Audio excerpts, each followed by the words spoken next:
Hello guys, welcome back to my channel. എല്ലാവരും അയിലക്കറി വെക്കുന്ന ആളുകളായിരിക്കും അല്ലേ?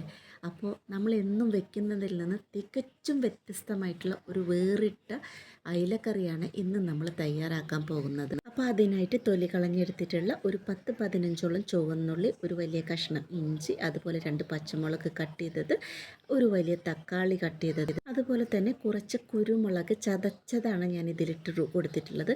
അപ്പോൾ അത് നന്നായിട്ടൊന്ന് അരച്ചെടുക്കുക. അപ്പോൾ ഞാനത് മിക്സർ ജാറിലിട്ട് നന്നായിട്ട് അരച്ചെടുത്തിട്ടുണ്ട്. ഇനി നമുക്കത് മാറ്റി വെച്ചിട്ട് നമ്മൾ കറി തയ്യാറാക്കുന്ന ചട്ടി സ്റ്റൗവിലേക്ക് വെക്കാം. അതൊന്ന് ചൂടായ ശേഷം നമ്മളിതിലേക്ക് 1/2 ടീസ്പൂണോളം മഞ്ഞൾപ്പൊടി, 1/4 ടീസ്പൂണോളം മല്ലിപ്പൊടി കൂടി ഇട്ട് കൊടുത്തിട്ട് ഒന്ന് ജസ്റ്റ് ഒന്ന് ചൂടാക്കിയതിന് ശേഷം നമുക്ക് ആ മല്ലിപ്പൊടി ഒന്ന് അങ്ങോട്ട് നീക്കി വെക്കാം. മഞ്ഞൾപ്പൊടി മല്ലിപ്പൊടിയും കുറച്ചൊന്ന് ജസ്റ്റ് അരികത്തേക്ക് നീക്കി വെച്ചതിന് ശേഷം നമ്മളിതിലേക്ക് ആവശ്യമായിട്ടുള്ള വെളിച്ചെണ്ണ ഒഴിച്ചു കൊടുക്കാം. ഞാനിപ്പോൾ ഇതിലേക്ക് 3 ടേബിൾ സ്പൂണോളം വെളിച്ചെണ്ണ ഒഴിച്ചു കൊടുത്തിട്ടുണ്ട്.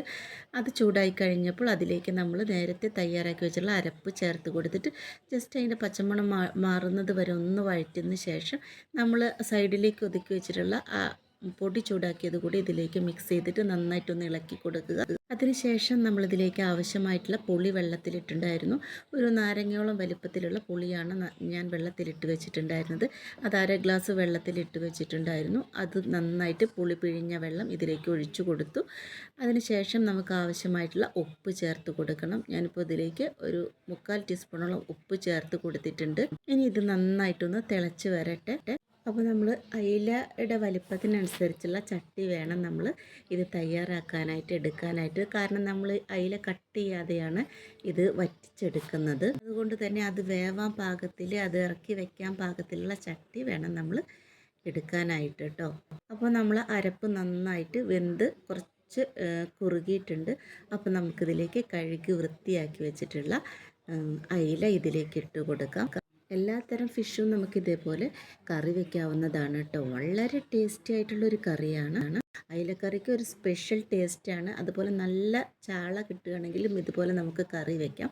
അപ്പോൾ നമ്മൾ അതിലേക്ക് അയില ഇട്ട് കൊടുത്തതിന് ശേഷം ആ ഒരു മസാലക്കൂട്ടും ഒക്കെ ഒന്ന് അതിൻ്റെ മീതേക്ക് ഒന്ന് കുറച്ച് ആ തവി കൊണ്ട് ഒഴിച്ച് ഒന്ന് സൈഡിലേക്കൊക്കെ ഒന്ന് ഒഴിച്ച് കൊടുത്തതിന് ശേഷം നമുക്കിതൊന്ന് അടച്ച് വെച്ചിട്ട് വേവിക്കാം. നമ്മൾ അടച്ച് വെച്ച് വേവിക്കാനായിട്ട് ഒരു 9 മിനിറ്റ്സ് വേണ്ടി വരും. കാരണം നമ്മൾക്ക് അയില നന്നായിട്ട് വെന്തിട്ട് വരണ്ടേ. അപ്പോൾ അതിനുള്ള സമയമാണ്. ഒരു സ്ലോ കുക്കിൽ വേണം നമ്മളിത് കുക്ക് ചെയ്യാനായിട്ട്.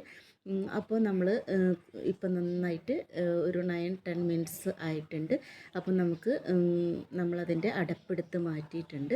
അപ്പോൾ നന്നായിട്ട് അതിൻ്റെ ചാറൊക്കെ നന്നായിട്ട് വറ്റിയിട്ട് നല്ല ചട്ടിയിൽ പറ്റിക്കിടക്കുന്നുണ്ടാവും. നല്ല അയിലൊക്കെ നല്ല വെന്ത് കിട്ടിയിട്ടുണ്ട്.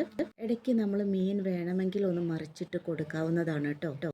ഇതിലേക്ക് കുറച്ച് ഫ്രഷ് കറിവേപ്പിലയും അതുപോലെ തന്നെ 1 ടീസ്പൂൺ വെളിച്ചെണ്ണയും കൂടി ചേർത്ത് നമുക്ക് ഫ്ലെയിം ഓഫ് ചെയ്യാവുന്നതാണ്. അടിപൊളി ടേസ്റ്റിലുള്ള കറിയാണ്. ഒന്ന് ട്രൈ ചെയ്ത് നോക്ക്.